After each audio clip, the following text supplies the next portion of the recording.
Hi, and welcome to episode 62 of the Walleye Chronicles. On this episode, we have Mr. Joe Roets of the world famous Plum Creek Custom Tackle. So sit back, everybody, and enjoy Mr. Joe. The Walleye Chronicles, where I grab you off the street, out of the boat, off the ice, or out of jail, or wherever you're at, and get you to come on and sit and talk some fish with me. So today, I have Mr. Joe Roets with me, and he is the owner of Plum Creek Custom Tackle. How you doing, Joe? Thanks for having me on, Matt. So tell me about Plum Creek Tackle and Plum Creek Custom Tackle and how you got started. Got started me making rigs, and I guess my buddy's pushing me to do it, that I should sell them. And it started out in a couple bait shops, and I got to meet Willie, and social media started hitting, and it blew up overnight. So did you start with the leaders, or did you start with doing harnesses? We do leaders and crawler harnesses, but more leaders than anything. Crawler harnesses is a hard game around Winnebago and Green Bay.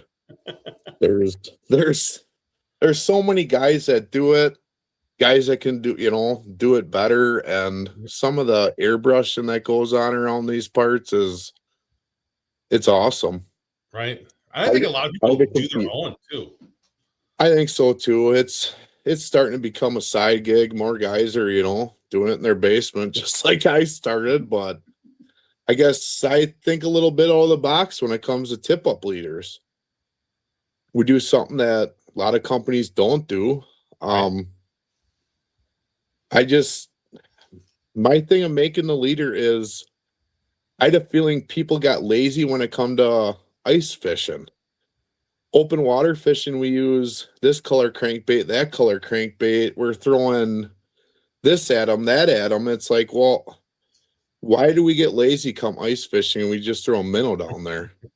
Right. Which, I've been doing the beads for as long as I've been fishing, and I'm 42 now, so probably 42 years, But yeah, I don't know. Family members have done it. We've always been doing it, and I just figured I could maybe start a new trend, and it's taken off ever since I started it. So right, you definitely have. It's weird because I've never seen anybody, other than crankbait things. I've never seen any I guess there was prepackaged ones back in the day, but they weren't really like beaded. They were like steel leader kind of things and things that people couldn't tie. And there is, for northerns and things like that, but not like your assortment is pretty crazy. Yeah, we get pretty crazy with the colors, A lot of them, well, I'm sure I get a lot of looks and stuff, but I don't go to the Hobby Lobbies and the normal stores. I buy direct, but I'll literally sit there with a UV flashlight and go through every bead, and if it don't hit that UV right, I don't even waste my time with it. Because I think UV is everything, when it comes to fishing and stuff, because that's what the fish are seeing. Right. And people, I don't know, people wouldn't realize how much UV light still gets under that snow and ice, It's pretty amazing sometimes what I think everybody thinks it's just pitch dark down there, but it's not. So that is true. Yeah. So yeah, we tried to do a little something different, than everybody else, and the amount of requests and pictures I get all the time. I mean, go on our Facebook page, the stuff works. So you do the beads, you do some spinners too on some of them, you do noisemakers. Yep. What do you kind of have? Yeah, we got a bladed series that we throw a blade on it. And hey listeners, let's talk outdoor streaming. What is the best outdoor streaming platform out there? Well, it's simple. It's Fixed TV. Not only do they have this great program, but they have all kinds of hunting and fishing shows along with some weaponry shows. So when you get bored and need something to do, get your fix with Fixed TV. Between that, making a little more flash and a little more noise against the glass beads we use all glass. The reason we do glass is because you got the reflection. It reflects. Plastic's too buoyant; it'll float. So glass Mm, is the next best thing, and it throws a reflection that you won't get out of plastic. I suppose, yeah. So, and it helps with the weight, the weight too. You don't have to put a bigger sinker on. You got a little more weight down there holding that minnow down too. Right. And it's simple. I mean, It, it's simple. it It's easy is. to tie it up. And I think the other part too is that we're getting kind of lazy as a world too. So Totally agreed. or Totally you can agreed just with that. couple off you and go fishing right away. Yep, it's easy as that. Like I tell guys, and Willie does it too from Wisco 3, snap swivel on your braid. Yep. Change colors. You do it in the summer months. Why wouldn't you do it in the winter months? Yeah, it's cold and people get lazy, but sometimes you want to catch fish. Color means everything. Right. That's a really good tip. But I don't think people understand. I think a lot of people go into tip up fishing and they think, oh, I'm tied on a barrel swivel. That's my day. They don't realize that they can do the same thing you do if you're pulling crawler harnesses, is have a little pack of stuff sitting there and run through a couple different colors, different sizes. If you want to, even if you think they're getting spooky and you want to run through fluorocarbon, not fluorocarbon, kind of, you can change things up when you're out there. You don't got be it's too cold, I But can't. But the snap swivel, I, it's a quick change. this is what I usually run. I don't have one close to me, but I fill colors up all the time on noodles, and it's simple. Yeah, You very ain't much. getting a bite. You got a dead minnow on. Change the color. That's what it all takes. Yeah, yeah. Maybe that's So why people don't. Some people. I mean, it's tough because of bodies of water that you go to and how they fish winter, how they decide to either tip up fish or stick and move. I hardly ever see tip ups on Winnebago, and if you do, you get a stare, right? If I every now and then I get lazy, I put a tip out, I get like, what is this dude doing today? I mean, there's some tip down guys, but no one's doing tip ups, you no, know. I totally agree. Yeah, we both live by the Winnebago system. Yeah, you're jig fishing if you're by the Winnebago system. Right. My And then I leaders go, they do sell good around here, but it's mostly guys like they're going up north for the weekend. They're going to yeah, Fox Lake. They're going to Beaver. It's never, yeah, oh, we're going to Winnebago. We're catching white bass on these. But Willie does. Willie goes to right. Petenwell and he catches white bass on them. He So, does, yeah. And I actually bought a bunch this year because I'm gonna give him a try on Winnebago, and I like to put tips out every now and again. If I'm just in a school or if I don't feel like moving for the day, I'll throw some stuff out, just keep me moving. But he also did really well in Poigan, which people didn't, which I think people missed over last year, and in the Willie craze is they came into the Winnebago system on a half a day, and they slaughtered walleyes on a lake that nobody fishes really tips at, except at night during the day, and hammered it on Poigan, which was pretty funny to me. He just came in like, oh, I was talking to him. He was like, yeah, we've caught a bunch of 24s today. No big deal. I'm like, excuse me? yeah, I agree with you. And, you probably gave him info that time and I did too. But yeah, the whole tip up thing, it was like good luck, But Right? yeah, eat our But words after that. yeah, and all I do is get a picture back of some e-bike dragging some big walleyes, and you're like, shit, this guy. But then Oh, you yeah. go out there with him. I went out there with him, and I Bago guy, right? So I got my live scope, and I put a couple of tips out to make Willie happy because that's what he does. And I get my jigging stick up, and he just sits next to me all day long, and I watch fish after fish after fish. Big walleye swim by, not a care in the world. I flipped through everything because I was bound and determined to catch a walleye jigging. I could do this. Nope, not a thing. Some bodies of water are like that. It just, I don't know. Lot of bodies of water don't see different stuff either. That's what It's I true. kind of pride our leaders on. You Yeah. know, Say if you're eating chicken all the time and you throw say some beans with it or something, you're probably going to go for the chicken and the beans. And that's Right. kind of what I say about our leaders. They just see a line and minnows down there. Well, now we're throwing flash down there and give them a little more option. It Yep. just, you I think a lot of that happens too on the Winnebago system. There's fish there, but they see the same damn thing all the time. Right. And I don't know, like live scoping too. It's okay, whatever. I do it. Everybody does it, but I do see the pros and cons to it too. So, but it's one of those things that they see all the time and they're getting sick of it. And times are changing. Fish are adapting to different Right. stuff, especially on the Winnebago system. Mm-hmm. 10, 15 years ago, we probably wouldn't be fishing 2-3 foot of water for walleyes. No, for sure not. For sure. But The first couple months maybe as it come through, but yeah, after that you're going to deep and you're pulling some kind of something behind a boat, and now it's exactly. And it just, completely changed. I say that about everything, even deer hunting changes. It just, times are changing, and you got to do something different to keep up with it.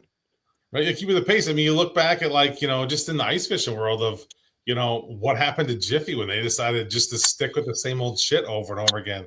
Strike Master came along and just hammered them for years, and then they were the last people to the electric boat. And it's like, dude, you guys make bad decisions over and over and over again, and you get left behind. It's like a brand like that was so big in the industry. Now, I don't even know last time I saw a Jiffy other than when I could hear them.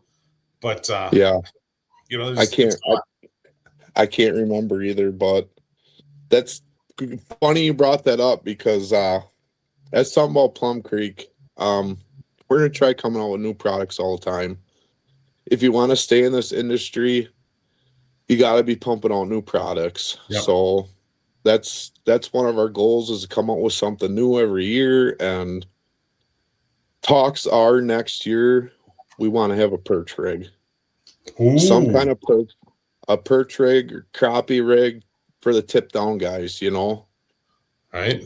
That's kind of what we're working on. That's our goal for next year. So perch rig. I know there's always new, and the wheels just keep spinning sometimes, and it's like, where do you stop? Right. I'm only a one-man show. So how long did it take you to make one? What's your process? Well, so it's your standard.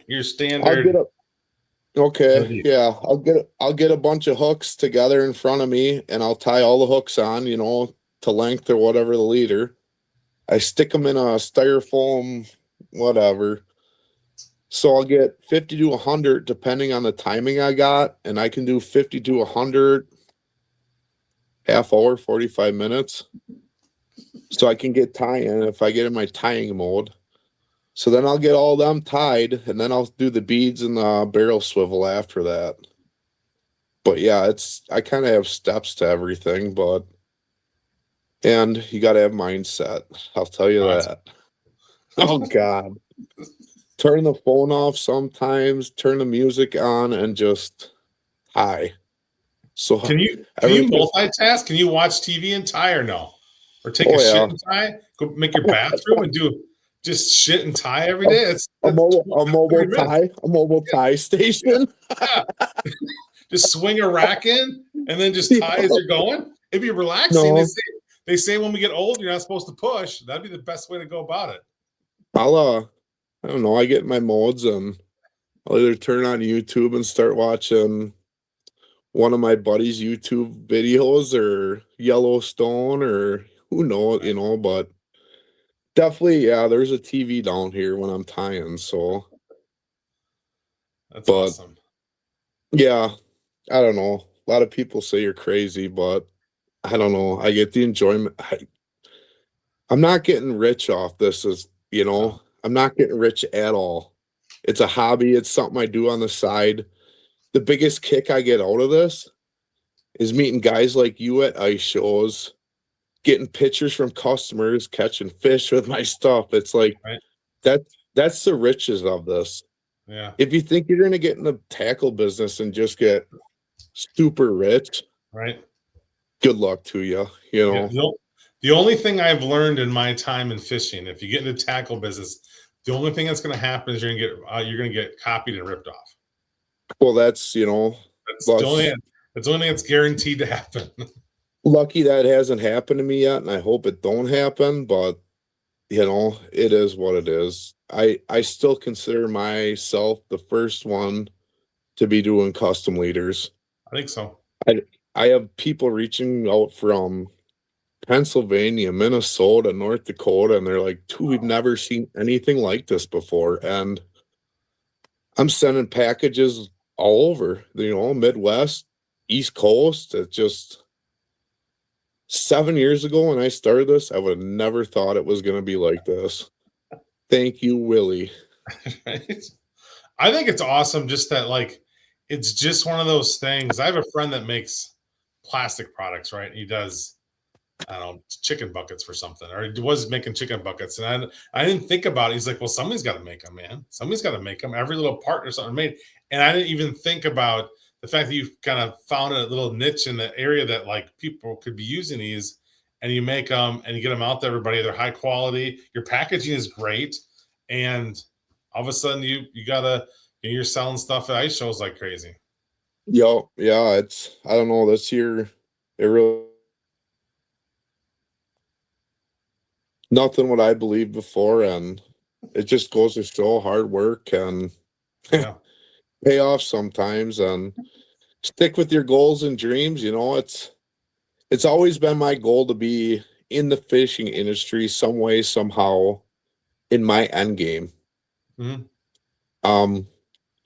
I get to roll with some pretty top-notch pros in the NWT, and last couple of years they got their own TV this and their own businesses and stuff like that, and it's like, this is where I want to be someday, is in the fishing industry.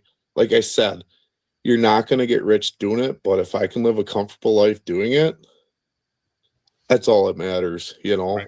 I love fishing. I love being outside. Like I said, I love meeting new people. For sure. And So that, what go ahead. how many what do you sell more, walleye versions or northern versions? What's your breakdown of right now what's going out? Because I would think it'd be more northern, but You would think, but the walleye guys are starting to take over more than the northern guys. There is certain areas that I deal to that sell more northern stuff than walleye stuff, just because that's the lakes, that's what they Yep. got. But my most common 15-pound number 8 hook, that's pretty much the common everybody wants, walleye guys especially. But we did come out with 8-pound this year. I see that. Fluorocarbon. I picked myself up some of I those. think, yeah, what'd we do? I think like 6 colors in a number 10 and 6 colors in a number 12. So we gave them the option. Some guys like that 8-pound for walleye fishing, which certain lakes I go to, yeah, I do too. If I know I don't have to deal with gators and stuff, yeah, I'm going to probably use 8-pound over 15, but 15's about our most common. People ask me that too, and it's like, if you got northern, go with the 15-pound, because then at least there's a chance you get it, get it in. But we do got 25-pound fluorocarbon too, so if you really don't want to lose that rig, there you go. But yeah, it definitely the steel has kind of gotten out of not a lot of guys want steel anymore. It's kind of fading out. And we even use like, some guys call it piano wire, fiddle wire. It's a smaller diameter. It's made by American Fishing Wire. Yeah, we just don't sell much of it anymore. I wonder if even at the show, I maybe sold 2. Really? Steel is not a thing. Even at my bait shops, those northern guys want that 25-pound or bigger, and we might actually add that option next year, is a 35 or a 40-pound, because I don't know, the Grim Outdoor guys, I don't know if you're familiar with them. They go on a trip every year to Minnesota and North Dakota or whatever, and they usually take a pile of my stuff too. But couple of guys have been asking for bigger stuff, so maybe steel's not a thing anymore, and guys want the bigger fluorocarbon because kind of like in the muskie world too, all those guys went to fluorocarbon. Mhm. Not many of them use steel anymore. I suppose though the line has really changed a lot in the last 10 years of strength and diameter. We were just talking about that with another buddy of mine. It's like, yeah, 20 years ago, you probably weren't using fluorocarbon or something. You're probably using mono or something like that. And where, yeah, fluorocarbon is nowadays, I'd use fluorocarbon. I use fluorocarbon for everything. Even our Yeah. crawler harnesses, it's 100% Seaguar fluorocarbon. So I don't know. Some guys use mono, but everybody's got their own, everybody Yeah, fishes different. for So sure. I don't knock anybody's way, they'll come up to me and I've been doing this for years and blah blah blah. And it's like, well, if it works for you, stick with it. That is true. I don't pressure you into buying anything. It's like just stick to your guns and do what you're good at. Very good advice. So, how did you get here? Where did you grow up? How did you grow up fishing? All that kind of fun stuff. Can I talk me through where little Joe started out and how he got to Plum Creek? Well, little Joel started out in Waupun. He's been here his whole life. Um, been fishing with family, cousins, uncles, aunts for my whole. My parents owned a cottage on Winneconne, so I've kind of grew up on, and aunt and uncle are up there now, so I'm pretty familiar, with the Winnebago system and been fishing Bago system for a long time. So, but I gotta say, my home body of water, since I'm only 10 minutes away, is probably Fox Lake or Beaver Dam. So, how was Grew that up as a kid? fishing. Oh, that was fun, We get done with school, and even when we were out of school, it was after work, and you go out to the shack at night and walleye fish. Yeah, so I don't know. Fox Lake's one of those lakes. It's a great lake, but nowadays you really got to work for them bigger walleyes in that lake too. They're in there, but Why is that? um I do think sonar has something to do with it. You know, these smaller bodies of lakes, I think, do take a beating from it, and I've seen them fish adjust too. Those fish used to be a lot shallower and even say 8 foot of water and stuff. Now I think, I don't know, they're so sick of the pinging and they just roam out in the deep water. And I think a lot of Green Bay fish do that now too. It's like this rock pile gets hit every day. Let's just go roam in 100 foot of water where nobody, we don't Yeah, get, leave me alone. but it is what it is. But Fox Lake, yeah, growing up, Fox Lake, Beaver Dam, awesome walleye lakes, Great crappie lakes. great ice fishing lakes too. I always heard great Yeah, ice fishing lakes. We always made growing up in Berlin. We always made one or two trips down to Fox Lake. yeah, As long as you drive in the springs, your life is good. yeah. It's even nowadays, you're looking for a good time with the family, Fox Lake is even Lake Emily, it's right there too. You're looking for northern and stuff like that, Yeah. bluegills. They're good lakes to take the kids and stuff like that. So, but yeah, I mean, growing up was a blast. After that, I don't know, I've been into fishing. I've owned boats ever since and been tournament fishing. Started kind of tournament fishing, dabbling with it because Corey Springle, he's from Beaver Dam. Kind of He grew up sure with is. him, and that's how I got into I kind of started doing some AIM events, pro Colcos, and started doing local events, and it kind of all started from there, and here we are nowadays. It starts from one little niche as a kid, and that was my dream, and woke up Saturday mornings watching Bassmaster, and I've had an itch for it ever since. I just What was your favorite shows watching growing up? Fishing shows. oh God. I'd say probably Bassmaster and probably Linder. Yeah. I don't know. I guess anything that had anything to do Right. with fishing as a I would kid. I It would isn't watch like, Babe Winkleman, but that was kind of his stuff was always kind of weird to me. Not weird like in a weird way, but he was always it was always filmed odd to me, the Babe Winkleman show. But yeah, the Linders were pretty much in Fishman was pretty much numero uno for me for a long time. yeah. And as we grew up, you better watch some show Saturday morning or whenever they were on, because it ain't like nowadays where go on Yeah, YouTube, it's like, yeah, you watched whatever you could watch when you could watch it. right.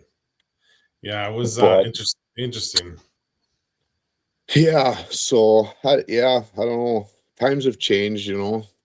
I can't preach it not enough, but you just gotta adapt.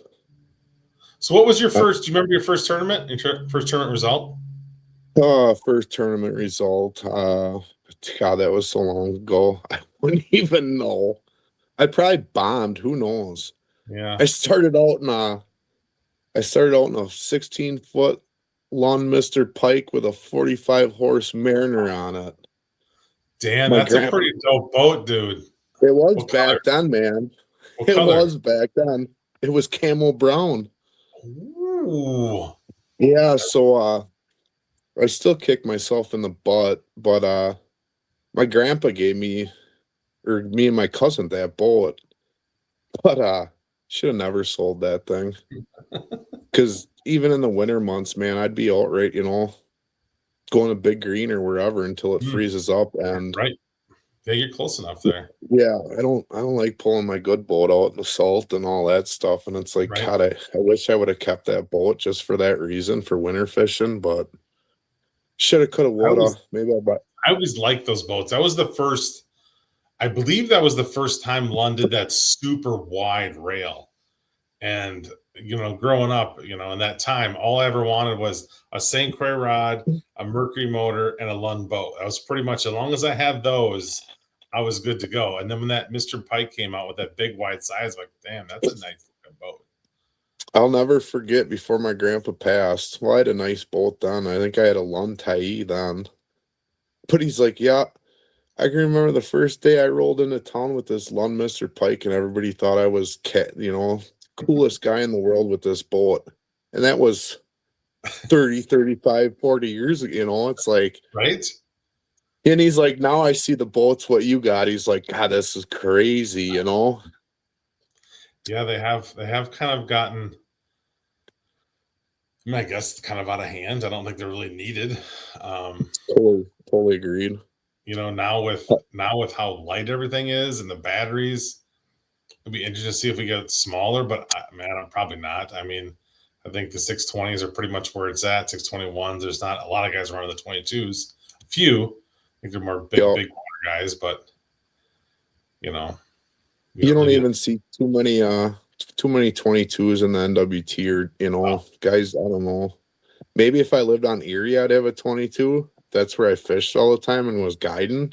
Right. But my 20-foot does me just good. Right. I think most of them are 20. I think that I've noticed.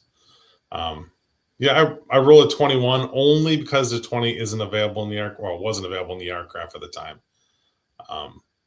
But yeah, it's crazy though. I can't go any bigger because it won't fit in my garage. Hey, I had the same problem a couple times. My first I was rolling Lunds for a long time and fit in the garage. Then I stepped up to a Lund Impact, I think it was. Yep. Didn't fit in the garage. I had to cut out my header and make it bigger, and my garage door had to go all the way inside to get it in.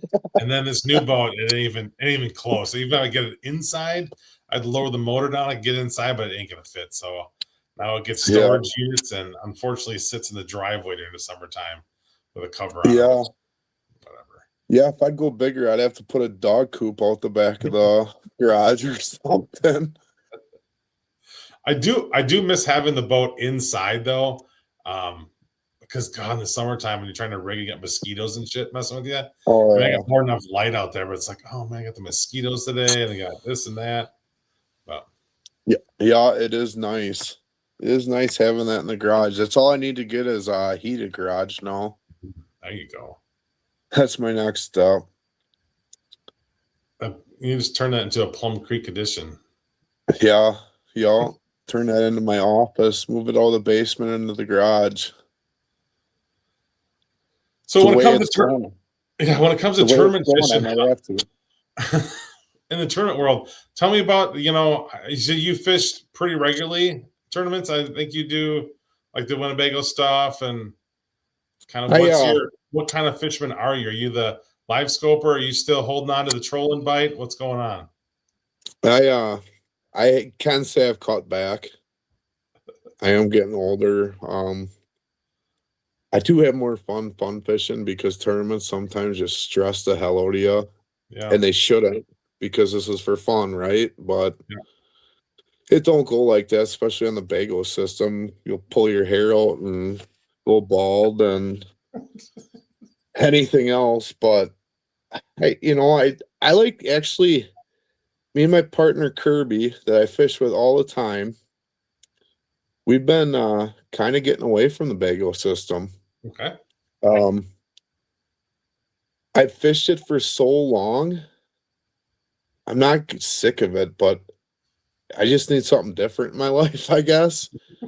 We've been going down to Kashagan. One of the bait shops I deal with, the bait box on the rock, Brian. So if you ever get down there, stop by Brian. He runs a tournament series down there. And we've been, it's crazy because I don't know, how deep that lake is. It's like Poigan, right? It's like 7 feet. Yeah, and you're lucky to find 7 foot. So that lake is so shallow. The first day we were there, I called Brian. I'm like, dude, what are all these trenches and stuff on the bottom? He's like, oh, those are from props. Guy's taking it up and not coming out of the hole fast enough. I'm like, oh my God. I'm like, if a guy was smart, you should have a prop shop around here. You should sell props out of your freaking bait shop, because there was props so bad. We seen walleyes laying in like the trench hole that prop made, and they would lay right in it. There was so many of them. But that lake got almost 90 degrees, 4 foot of water. It's like, where the hell are we going to find walleyes? Right. Well, we start cruising around, and Kosh is full of walleyes. It's definitely a fun lake to fish. Something different. Right. I can't preach that. I saw a couple years ago the AIM Championship, I think, was there. Yeah. So before I started fishing tournaments there, I call him my second dad, Dale. But he's really good friends with Joe Okada. So I'm like, Dale, call Joe Okada for me, because I know he fished some AIM events there. And he gave me some tips, but I can tell you the tips he gave me, we didn't use at all to catch those walleyes when we were down there. But yeah, it was just, I don't know. I love going to different places, This summer I made my wife, we got a week on Lake Shawano. Never fished Lake Shawano on the ice or in the boat. I'm going to spend a week there this year. That's cool. We're going to do some fun fishing, and I don't know, different body I want to, figure out, or I don't know. I'm bored with the Bago system. Right. I hear you. I get stressed out. I have a hard time because I get stressed. Even if I'm not tournament fishing, I still get stressed out by it. I think it's just the lake itself is kind of stressful. And a lot of the stress is brought on by yourself, because you're going off history. Yeah. This time of the year we should be here. This time of the year we should be there. And I'll tell you, this year it wasn't like that. Those fish never went out to the mud. They stayed on the reefs. They were shallow. I think so many people live off history, and sometimes you just got to go out of the box. It's like, go back to trolling old, wally divers and stuff like that. No, right. But to get back on that, I think you did ask me. I'm totally a trolling guy. I'm good at it. Right. I fished with a couple. I fished with Bill Shimona and Corey Heiser, and stuff I've learned from those guys, and they're totally jigging guys now. But the one thing I have learned from those guys, they've always said, stick what you're good at. Yeah. You're catching fish doing why would you change? Mm-hmm. Why would you That's true. change it? Yeah. And before live scope, that's why those guys brought me along, because I'm a good troll. I'm not gonna brag, but I can troll with the best of them. It just and honestly, live scope, I use all side scan. I Mm. could get rid of everything and live off side scan. I love side scan. Right. Yeah, I think, but you know, we are the same basic age. I'm a little older than you, but don't you think because that came out right around we were in our making money, we're able to get it, learn it right away, that if we would have had live scope, we would be, you know, like I'm the same way. As long as I have my side scan, I can buzz my areas, see what's going on. I'm good to go. Yep. I have to force myself to put that live scope down and put it into use every day I'm out, because it's just not how I started fishing, right? I'm not used to that. Yeah. It's still You're kind of a not weird comfortable with extra it. arm.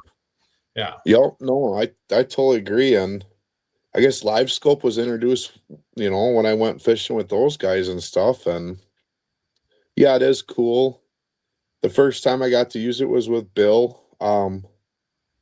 That was on the Mississippi River. And yeah, it was awesome. You could see them fish behind those wing dams and stuff like that. But I don't know, to sit there and cast that fish for 8 to 10 hours a day, it ain't my cup of tea. No, it's And stuff's changed in the boat. When we'd pre-fish and stuff, not saying we don't have a good time. We still have a good time, but everybody's so glued to that screen. You're not talking, you're not having a conversation, it's just I don't know. It's cool and everything, but I do see the cons of it too. yeah, for sure. For sure. You're right. When you're out live scope, but there's not much conversations, there's not much anything going on, right? I mean, other than here's one, or hey, 40 feet out to the left, or what, that, but That's there's the nostalgia of trolling, right? I still have my trolling stuff in the boat.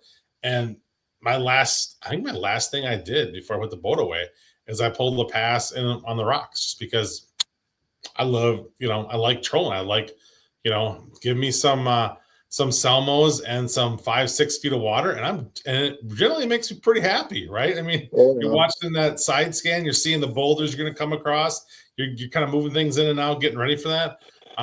That's fun to do. It's more of uh, you know, a group kind of atmosphere fishing that, instead of just staring down at a screen all day long, right? yeah. That's what I was just gonna tell you, Matt. My wife and daughter absolutely love trolling. It's a family thing. Yeah. It's a family thing. I mean, bring a lunch along, whatever, or fish for a while and run up to Fremont and stop at the Bridge Bar. Yeah. Yeah. It's a family, it's a family thing. My girls love to do it. If you know how to do it, you're gonna get kids interested, because if you're on the Winnebago system, you're not just gonna catch walleyes. You're You're gonna catching catch them all day. you're gonna catch the almighty sheephead and white bass doing it too. So an Right. occasional crappie and perch too Yeah. sometimes, but Bluegills. I've caught bluegills. This year we caught a bluegill, which is odd, but whatever. Every now and then you get the, one, but the only time I did that was on Big Green trolling one time in the fall. We caught bluegills trolling. We went to Selmo's just because of it. funny. I like being so. What's your favorite thing to pull? Besides, I'm sure you love harnesses. I do love harnesses, but I'm not gonna lie, dude. I'm not a big live bait guy. I've always, I don't know. I've always crankbaits. I can catch fish all times of year on them. Mhm. It's how you pull them. It's how fast you pull them. It's the presentation. It's the size. It's the color. I don't know. Yeah, I do pull them, crawler harnesses, when a time is right, I guess. But will I pick a crank over a crawler? Yeah, I will. I gotcha. Maybe that's bad. I'm trying to sell crawler harnesses. I know they work, but it's like, I gotcha. I'm not gonna lie. I don't like getting my boat dirty either. I learned a trick from a guy a few years ago that he literally washes all his crawlers and puts I them do in that cold. too. So I I started got doing a that. I'm like, it's more work. I got to wash these damn things too and get them all ready to I go. got a noodle I got a noodle strainer in my garage just for that. And like last year, I did. I bought Nightcrawler. I bought a couple flats because the championship when I went up with Bill and Corey, I bought Nightcrawlers then. But the only other I didn't buy Nightcrawlers at all last year for my personal use. Even on Kashagan, it was a number 5 flicker shad. That's So can hey, go down to cost. let's break the internet. No one may ever watch me again. But since I have a true troller on, I Okay. haven't talked trolling on this podcast in probably a year. Well, then maybe we should just do an episode all about trolling. Break it down. Let's break it down. What do you think is the Oh, most important part of your pulling cranks? Is it the speed, the color, the depth? Is it getting away from the boat the more far as you can get away from the boat? Is it the disturbance the water's making? Kind of what's your number one thing you're looking for when you're putting back? Um, there again, body of waters. Um, like Kashagan, it was so shallow, so we were sending them out like Green Bay style, getting them the hell away from the boat because it always seemed like you're out two outside boards. It was never an inside. It was always your two outside boards that would go off. Colors, colors too. Dirtier the water, brighter colors I use. I use my two P's. That's what I always start with: purple and perch for most lakes. I know a lot of guys start with other stuff, but I do like my purple. My purples have worked a lot of places. Um, Are you custom yeah, painting your own stuff? no, Okay, no, I buy all my cranks from Bill Lodi at Rip and Lips. there you go. They sell a bunch of my stuff too, and he does an awesome job painting stuff. So He's made some no, fabulous salmos for me. But note, people, if you want him to do salmos, he will not put the friggin' hooks back on, which is fine. You put them back on because I usually change my hook size anyways. But he hates painting them. So if you get them, you special order them, just note, tell him you don't have to put the hooks back on. It'll make him so much happier. yup, yeah. But I don't know. I do got a lot of custom stuff. I do got a lot of original stuff too. So um my favorites lately have been the Money Badgers. Huh. Have you pulled any of them? Yeah. Me and the Money Badger don't have a great history. Okay. Like I think it was 2 years ago. There was a bunch of wasn't bigger tournaments or nothing, but smaller tournaments. I kind of cleaned house on the Money Badger too. I have been digging the Money Badger lately. It's small profile. I think it's got a different Little different wiggle. lot. Yeah, it's got a different wiggle than Selmo. Yep. Different rattle.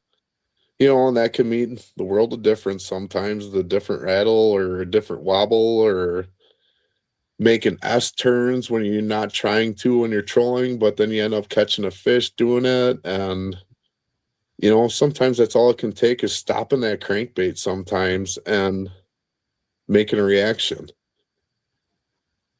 Yeah, that's true. Although, and I always liked it because it's more of a it's more of a kind of technical where all the different things have to come together to make it work for you, right?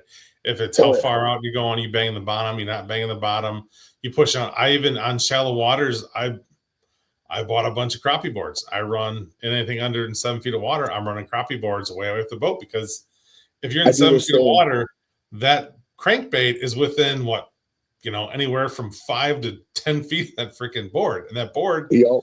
can make. To me, that the fish are going to know that board's there. So if I can run something else, and if it's a crappie board, you get a little farther away from the board. So yeah, I've dabbled into doing even that far of way down the road. No, I totally agree because I use them crappie boards too on shallow bodies of water and stuff too. You're Yeah. pulling number 5 or something small. It works fine. Yeah, for sure. It, Yeah. it's even better with a crappie board because usually when it's a big fish, you won't see it ever, until you get the fish back up. Yeah. That board just gets buried like a Yeah. bobber. Yeah. People always get worried about, I need to have a tattle flag. I need a tattle. I need this. No, man. Just if If you you do it enough, troll enough, you know what's going on. you know what's going on. The little thump to the board, or yeah, there's times I bring people with me too, and they're like, that flag didn't go down. It's like, I know there's a fish, I can tell, it's like, Right. take it. Right. Well, how'd you know that? It's like, been doing it, Yeah. everybody in Winnebago's been doing it forever. So Right. You- it just, it's one of those things. It'll never go away. Even with live scope, you'll always have trollers. yeah, I think And I, so. I think you're right. I think and as the fish are getting, you know, people talk about, they're getting beeped and all that kind of stuff, and they know they're there. They're getting all these pulses in the water, and over the past, we've had the Vexilars that put out emittance things. All these things put out a kind of a sound or a pulse. Obviously, the live scope's got a lot more power, just put more out.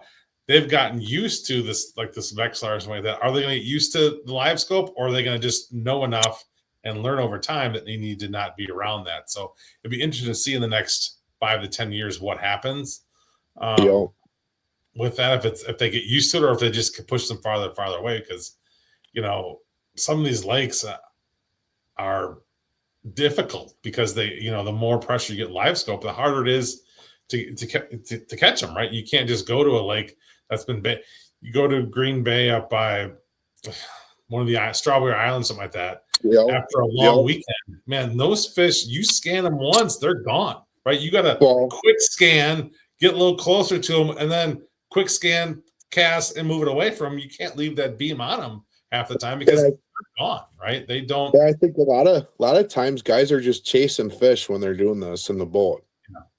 You see it on the Bassmasters. I didn't even see it in the NWT. Like you said, they're up by Strawberry. Well, the week before an NWT event, dude, Strawberry's been pinged freaking 1,000 times. It's like, I hope to God that ain't your tournament day plan, because Yeah, ain't gonna work. It's maybe it will, maybe it won't, but I'm not against it. I do it. It's kind of crazy to me when you see a $2,000 John boat out there and they got $4,000 worth of electronics hanging out of it. Yeah. It's just how this day and age is. But I do think some smaller lakes are going to take a beating because of it, and hopefully it don't destroy the lakes. But I do think we need to keep an eye on it, for our future, just cause. Okay, I got a question for you. Do you think live scope is making us better fishermen or worse fishermen?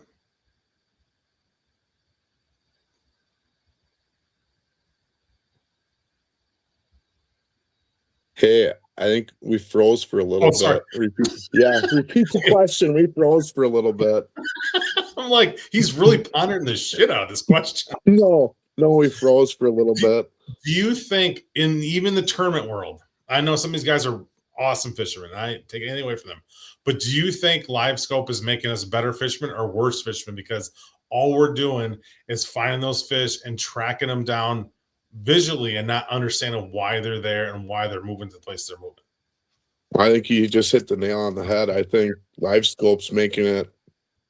I think if you took live scope away from a lot of people, I don't think they'd be as good of fishermen as they are, Because my thought process too, even when you're on Green Bay, you're thinking underwater currents and stuff like that, and what the weather's been doing the last couple days, and now it's all, go find a pot of fish and I'll chase them around with my live scope. Yeah. Well,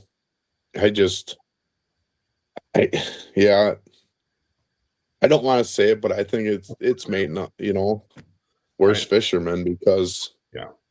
I think on average, I'm not saying the tournament dudes are, you took it away, they wouldn't catch shit, but No, I I think in ain't saying that general, either.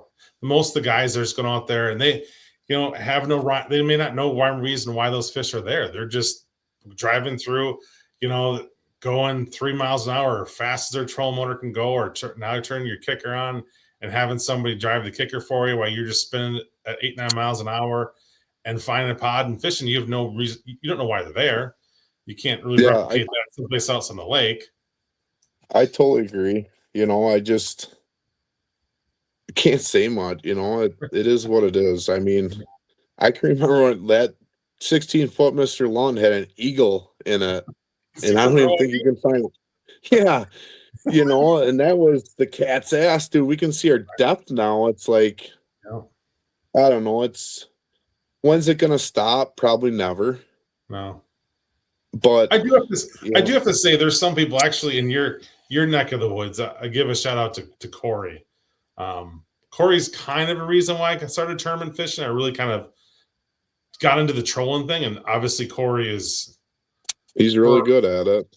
For an absolute 2 or 3 4 year stretch. There was nobody better. I mean, he was going to be one of the greatest walleye fishermen of all time. He still may be. He still really is.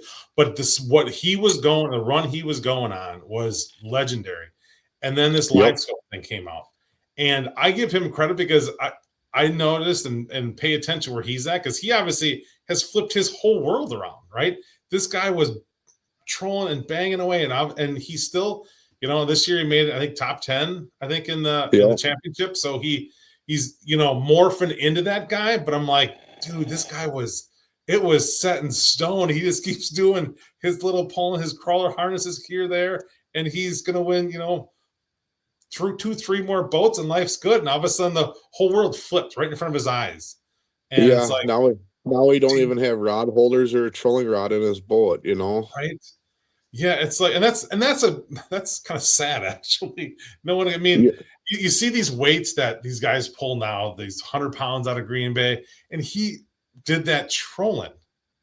Mm-hmm. I don't remember what year it was when he pulled with 95 or whatever it was trolling, and I'm like, God darn it, dude, that's probably and gone honestly from that series.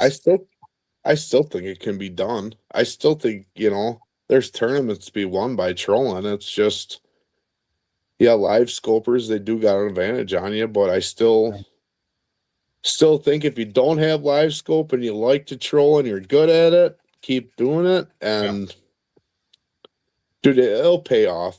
You'll figure something out. If you know how to side scan and see fish and stuff, and there's fish there, colors, different style crankbaits, keep switching it out. Don't get discouraged. Keep running over them. They'll bite eventually. There's bite windows. There's colors. There's, they're fish, just like deer hunting. It's like winning the lottery sometimes. It's well, do you think there'll ever be a trolling only series / tournaments? Kind of like you see the Bassmasters did. Okay, we're going to take it away which blows my mind they did that, but they're only going to do 4 tournaments with, 4 tournaments out. Do you ever think there'll be a time where Walleye World does that, much less, or just have a trolling only tournament? Hey listeners, let's talk outdoor streaming. What is the best outdoor streaming platform out there? Well, it's simple. It's Fix TV. Not only do they have this great program, but they have all kinds of hunting and fishing shows, along with some weaponry shows. So when you get bored and need something to do, get your fix with Fix TV. Well, I hope so. And I thought it was last year, and I don't know, or it was this year. I don't know if it was like the Governor's Cup or something out west or something different. It was a big tournament series. But they had a traditional and non-traditional category. Oh, like they had a trolling only category, no live scope, and that one actually paid more money than the live scope division. So would I love to see that happen? Will it happen around here? I don't know. I still, 20 years from now, I'm still going to be trolling. It's just, I like to do it. I'm good at it. I catch fish doing it. And I just that's what I love to do. Right. It's a lot of fun. So yeah, do I like to go slip bobber and stuff like that? Yeah, but Do you do trolling's you my cup of tea. do you think as your oldie slip bobber? I only say this because I slip bobber to catch fish, when it's the right time of year. But I find myself more and more slip bobbering in the last 4 or 5 years. I so much so that there's always a slip bobber rigged in the boat, right? It's one of my 4 poles that is rigged. It's always one sitting there. There's always a crankbait to throw. There's always a jig. There's always a hair, or a blade bait. But it's one of my go-tos. It's always in the boat now. I don't know if it's because I'm old and I'm nostalgic that I want to do that, or if it's something that just maybe it's coming back and I'm catching more fish than it before. I think probably the oldness thing. I'll totally agree with you there. On Winnebago too, I think there's always a weed bite for it though too. Yeah. And that's why some guys are really deadly with it, because if you got weeds, there's a slip bobber bite somewhere, even in the canes and the upper lakes, man, when the time's right. But that only seems like you got a couple day window for the canes anymore, and that's about it, and it ain't like it used to be where they stop there and hang out for a while, and even a couple that's hours. Kind of that's the canes have changed in the upper lakes too. So, but yeah, I don't know. I love to troll. Right. One of the best things I did the last year, speaking of the slip bobber, is I put a good quality rod on. Growing up, it was always whatever you're watching a bobber, you don't need to feel nothing. Put the one that you broke and all fucked up one on there, right? Now I started putting an actual good non-broken pull on there, and it made my life so much better because you're not just fighting something that's all with a busted old pull that you just use it to get the bobber out. Yep. I know one thing I do want to slip bobber more this year are my leaders. We make a mental note of that. Yeah, I did. I have done it and stuff, blah, blah, blah, on Fox Lake, some of the local lakes, but I would like to pay more attention to my 8-pound leader and slip bobbering with it this year. I had to make a mental note. I had to make a physical note of that one. So everybody else, you can get to the game before I do it and let me know how it goes. Yeah, I've done it before, and even on my buddy's pond, I've slip bobbered some northern and stuff with them too, but I do want to try it more. I've used that slip bobbers became a new tool for. So I generally, if I can pick, I'll pick current over lakes any day of the week. So I will spend a majority of my time with current, and I started putting bobbers to use and current, and just that nice, put them a little too much line out and let that nice drag on the bottom go. And I just love fishing current and love doing that. So I've kind of transitioned to river too the last couple, I don't know, probably 4 or 5 years. I get to fish with Shimoda, so he's a Mississippi River rat from Minnesota. Yeah, he is. The stuff he's taught me about river fishing, from hand lining to Denver rigging to it's totally crazy. But I will come back to the Winnebago system, and I want to do more of it. But like hand lining and stuff, when we got the right current, dude, it's deadly. I've seen a dude hand line in Oshkosh before, and at first I was like, as I'm driving by, I'm like, is he? He sure is. But he didn't do that. Was probably me and Shimoda on a freaking pre-fishing NWT event. Because the looks we got, I remember a couple times we did it in Oshkosh. It may have been, yeah, because it was around that time. Oh my God, the looks you get, people just, what are they doing jerking that thing in back of the boat? It's, I don't know, that shit's fun to me. Yeah. I love hand lining. I wish I lived closer to Mississippi River where I could fish it more. Right. Mississippi River's a blast. So you said you started moving and taking more trips other places, and that's been one of the ones that I've been going to pretty much every year now and hitting it up and fishing it. And I thought about doing the NWT out there last year, and I kind of went and pre-fished in the fall because the water was high. I'm like, hey, the water's high. I can get used to kind of what it's going to look like, and did some spring stuff out there. I just didn't end up having the time to fish the tournament, but what a great place. So much to do over there. It's unbelievable. I never really I did some backwater pan fishing, ice fishing, when I was younger and stuff on the Mississippi.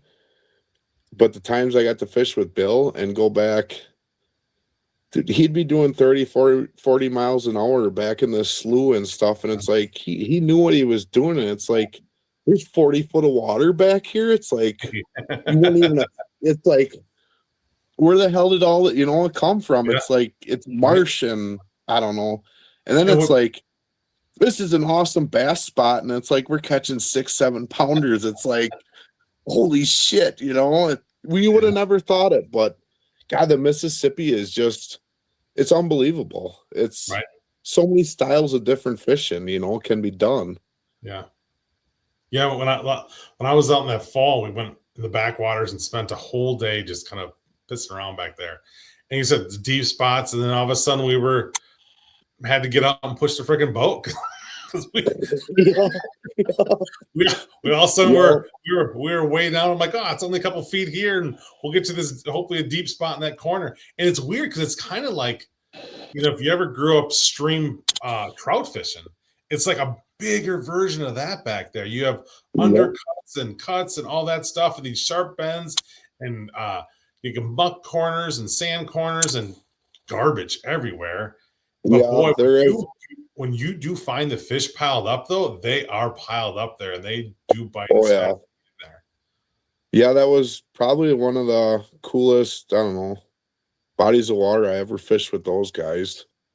But yeah, there's so many different techniques you can do at the Mississippi that it's a fun body of water. I tell everybody that. Go there. I wish Denny would take the AIM River, and if he did that on Sunday, I would fish that series this year. If I had that Saturday, it sucks. I hear you. I have been thinking more AIM event just because it's kind of low key. It don't cost much. It's a good, well ran organization, but yeah, AIM throws out some pretty good events too, and I wish it was Sundays too. Yeah, I would definitely get in those. I want to do that for a while because I just love river fishing. I'm like, if it was Sunday, I could go out there, I'll pre-fish Saturday. Whatever happens. It's more of just the fun, learn the area for a couple of days and get out of town. Get out of town and come back, and you're back on Sunday night. Whatever. It's Yo. No, I totally agree with you. That current, I don't know, something about current and river fishing. I have a lot of fun doing.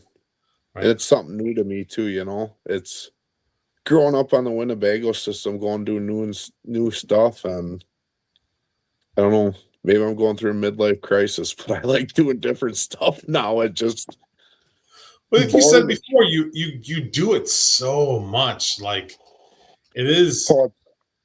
I don't want to sound like an ass bag, but you fish it so much. I'll fish 12 tournaments a year, and probably at least 7 around Winnebago.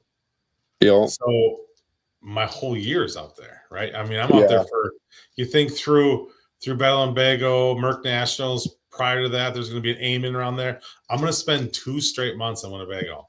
And at some point, your fucking brain gets numb, and you're just like, I can't. I don't fish any other time. I'll pre-fish. Sometimes I'm like, fuck it. I'm not even pre-fishing because I'm so burnt the fuck out on this lake. And it's just, they always say that the great walleye fishermen come from Winnebago. I think that's changing a little bit because of live scope, but so many of them didn't come from here because it's just mind numbing. I agree with you. And, it's one of those things. I don't know if other guys, Mille Lacs or something, if you lived there your whole life, it'd be the same damn thing. But I don't know. I like going to new lakes. I like meeting new people now with, tournaments and stuff. That you want to meet new people, go fish some small tournaments. Right. You learn stuff, you meet new people. Tournaments are awesome, right? They ain't expensive. Like, you don't have to get an NWT. No, Nobody's got money. Nobody's got money for that. no kidding, right? It's funny because like when I started as a kid growing up and on the Winnebago system, the 2 tournaments I wanted to win growing up, none of them were NWT, or actually would have been, what the hell was it before that? FLW or any of that stuff. It was not that. FLW. Yeah, I Yep. wanted to win this bar tournament called Hoagie's. It's a little shit bar in Oshkosh. I don't know if you've ever been there or not. You probably have. And I wanted to win Merc Nationals. Those are the only 2 tournaments I ever wanted to win growing up. Now I'm able to win Hoagie's after a few times. It took me and done pretty well. And I took a second at Merc Nationals and should have made a couple better decisions. Maybe could have been first. But those are the only ones. I never really aspired to do NWTs. It's them local tournaments that your buddies, and to me, Battle on Bago comes to town, and yeah, there's all these guys that come to town and 400 bolts, whatever it is. But if you want the core of Oshkosh dudes that are fucking hammers, it's Hoagie's Bar, right? You go sit down there, you go there Friday before, everybody gets shit faced and talking just mad garbage, and you show up the next day and see what you got. Those are my favorite tournaments to fish. Right? I love them. We used to have one by us too. They used to do a fish fry. Well, everybody'd bring their fish back at the end before the catch, release, and record. We'd have a big fish fry at the end and stuff like that. But the shit talking, the beer drinking, God, that was almost better than the Merc National or anything. It's like, I don't know, that was fun. But that was way back then tough because we haven't had great weather lately, and or maybe it's getting because I'm old, busting down the lake at 50 miles an hour, 2-footers, getting your ass beat for half hour is getting kind of old. I totally agree that coming from that south end, and it's usually a stupid wind, and there's usually one day where you get a north wind. Yeah. Or the weather is just absolute shit, Last year we didn't fish it. The year before we fished it. Almost took big fish first day, lost it by 2 ounces. That sucks. Sitting in the top 25 the first day. Actually had a chance maybe to do something with it, but second day my boat motor decided to go in limp mode once we got up to Oshkosh. So that was a long troll back to Fond du Lac, I'll tell you that. There's nothing worse than breaking stuff, and because it happens all the time. Like, I'm generally Upper Lakes where I head, so we're going all the way up through town, get Oshkosh, and you get places and you talk to people, and my trolling motor busted off the front, or I hit a rock, or because everybody's trying to cut through things, and all of a sudden you go around the islands there, you cut them a little tight. We're in trouble now, right? And I've just actually learned a new thing. I learned last year was the first year I did it. Instead of running the shoreline up, I just literally, the first thing I do is turn straight to the right and go right in the dead middle of the lake, and just all myself just run that fucker straight up the lake. I don't have all them wicked side waves, all that other stuff. It's just, it's rough, but it's the same rough over and over again. You don't have the crazy ones coming left and right, and you're just by yourself. You get the jack plates going and just kind of put your head down and drive. And it was a lot less stressful out there because you're trying to run the shoreline up with 100 other boats and rocks. And that's what we did the year too. My boat motor went in the limp mode. I didn't run the shoreline. I'm like, fuck it, let's head her straight to Oshkosh. Yeah, we literally got to the Malta River and beep. I'm like, oh my God. Right. Called the Merc Tech and he couldn't do nothing for me out there. So that was the worst and longest troll I've ever had on the Winnebago system. Oh. Literally from the Malta River all the way back to Suplease Marsh, we trolled. Open. Were you was it 3 years ago where everybody quit the second day? Yeah. Really rough. It was like 30 and they sent us anyways. It was terrible. I remember coming out and I don't think I got out of the lagoon. I wasn't in the lagoon. I was in by Suplease Marsh there. I didn't get out yet. I was still about maybe 10 yards out past where it opens up the lake. And I took one over the bow at 3 miles an hour. and just splashes. I'm like, dude, we're so fucked today. Oh yeah. And everybody hit that spot and just turned around. I think there's like 80 boats that called it a day at that morning, and we made the run, but it wasn't a lot of fun. It wasn't really. And we made the run too, and I broke a lot of shit that day too. It's like strap everything down. Was it worth it? Hell no, it wasn't worth it because damn the money you make. It ain't.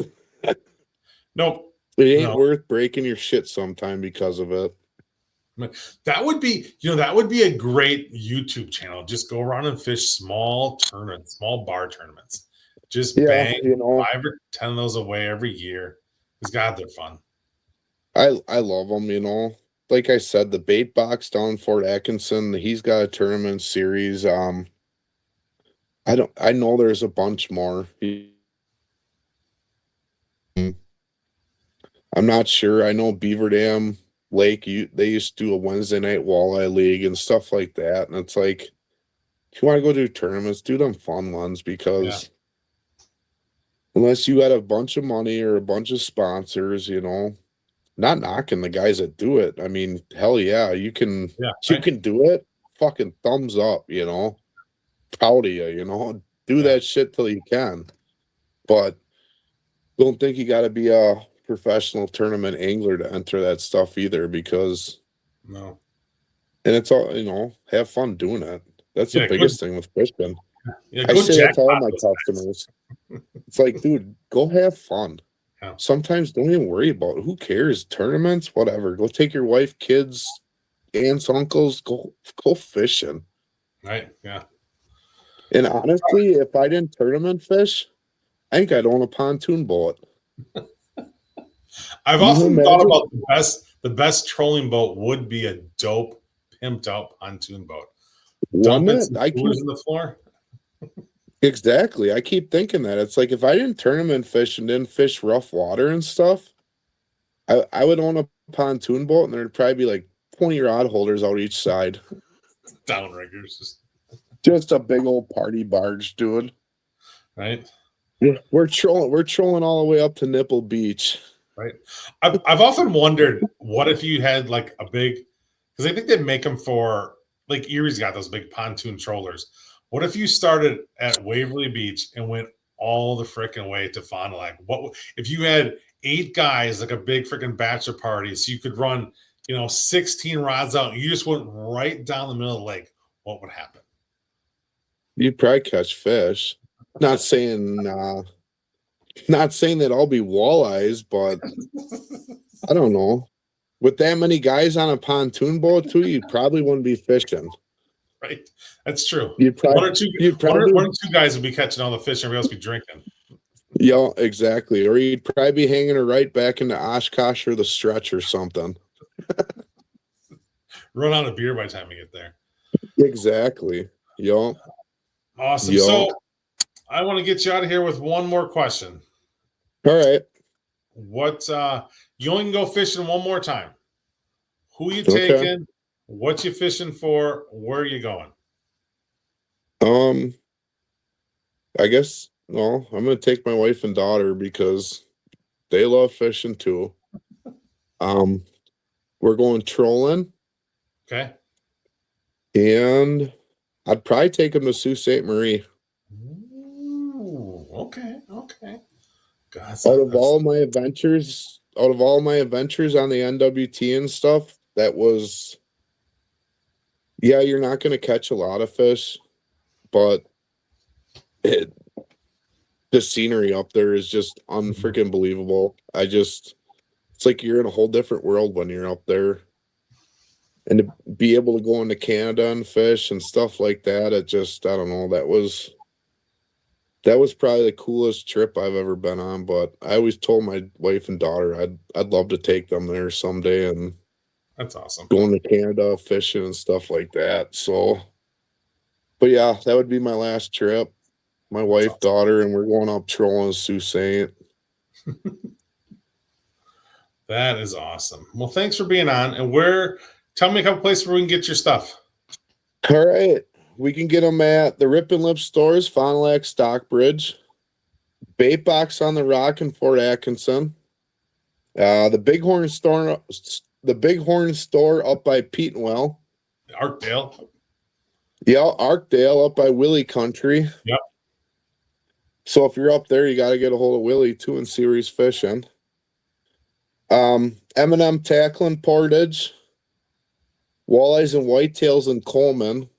If you guys never been there, you should really check that store out. It's a very cool store. Really Little should. bit of everything.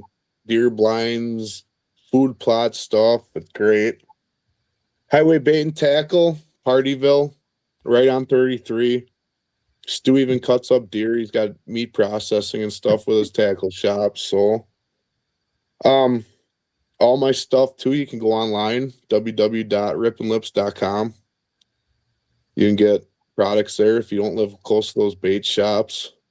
But since the ice show, there's 3 or 4 new bait shops I'm gonna work with now too. So that's awesome. it's only growing, it's only getting bigger and better.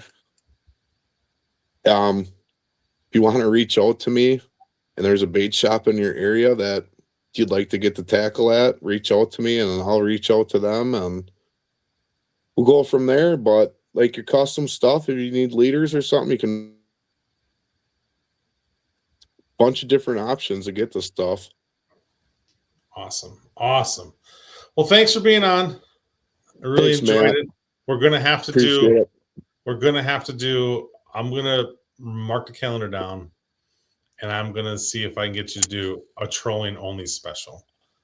We could springtime to get ready for that summer thing, because I feel like you really want to dig deep into trolling, but you're a little afraid right now. I am, We're talking about my ice fishing stuff now. We kind of got sidetracked on the trolling. But that's no, we can do a trolling and I'd totally be game for that. Awesome. Well, thanks for being on. And if you're looking to be on an episode of Walleye Chronicles, hit me up on my socials at Smilin' Fish on TikTok and Matt Snell on Facebook and Instagram. And until then, remember, there's 2 things you can do every day to give somebody a great day. 1 is take them fishing, and 2 is give them a smile. Thanks a lot, everybody.